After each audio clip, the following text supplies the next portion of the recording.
it says here. So that means it's going to be online minutes from now, apparently. Minutes from now? I know, I made that bit up. Yeah. So I've got to record it as well so I can transcribe it for the online thingy. Okay. Okay, you count me down. Ladies first. What did you know about the books and the whole world of Narnia? I read the books when I was about 7, but then reread them during the auditioning process and really enjoyed them just as much the second time round. I think, I enjoyed them just as much as a teenager as I did when I was younger. William?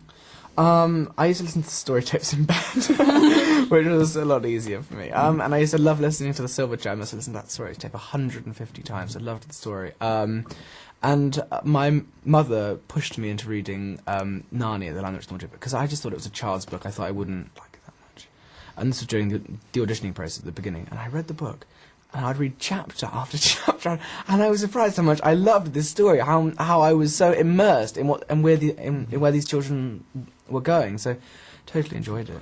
So Anna, the auditioning process must have been both thrilling and frustrating as you waited and wondered if you were going to be lucky. What was it like for you? It was very long, first of all. It was 18 months from beginning to end, and it was nerve-wracking. I think I didn't really realise how much I wanted to be part of this movie until we got down to the end of it. I was sort of telling myself, no, it's okay, I don't mind. And then we got to the final few weeks and I was, really do mind. I know, that's exactly right.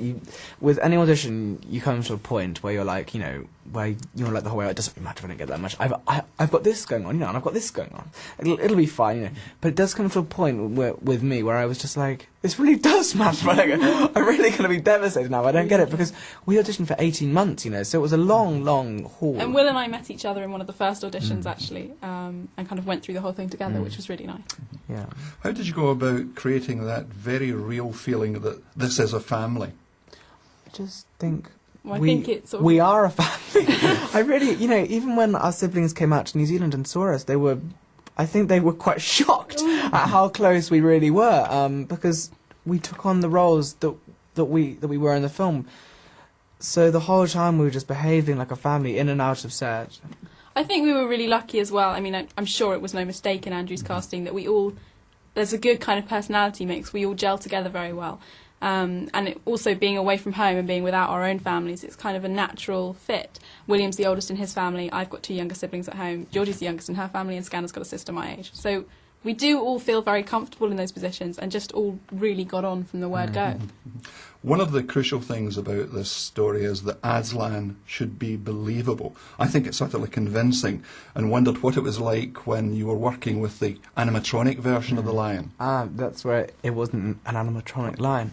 Well, I think Anna used an animatronic lion there were once. kind of different things. We had a lot of imaginary Aslan. We had a lot of acting to nothing, acting to sort of green tape on sticks, which was quite weird at first. Well, I just think, I think it's good because you create the unique Aslan, the unique beaver, and it's how that beaver affects you, what it looks like in your mind. You're just putting your imagination onto a green stick. There's no problems with it. I think even it was a bonus, if anything. But there was a giant puppet Aslan, if you like, when it's on that great slab of stone. So that must have been incredible. That was incredible, and I was so struck when I saw it at how real it looked on set. It was just kind of real lion. But also there was an animatronic lion, a moving one when we were riding Aslan at the end, which was a bit like a bucking bronco, I have to say. At the end of the day, my thighs were killing. But that was great too. William, you had a peculiar experience making this film, I believe, because you were growing too fast for the armour that you had to wear.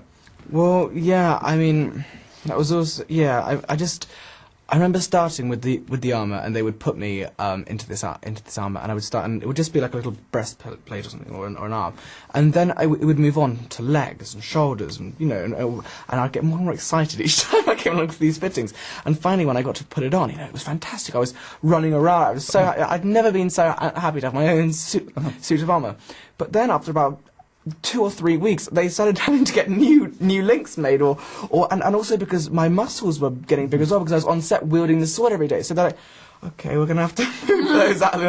And a lot of it was down to cheating it, and it was quite bizarre for them, I think. Finally, guys, what was it like when you saw the film for the first time? What were your feelings? just very, very pleased and relieved, I think, because, you know, we've worked on this film for such a long time, and it's been down to us for such a long time, so I think it was a huge sense of relief, happiness, excitement, pleasure. Yeah, I was absolutely overwhelmed. I really enjoyed it, and I had such high expectations of it, because everyone's been sort of saying, oh, it's going to be good, it's going to be good, and then it exceeded all my expectations, so I was just so pleased and really proud to have been a part of it. I felt really fortunate. Were tears shed? Maybe. That was lovely. Thank you both very much Thank indeed. Thank you. I'll see you tomorrow.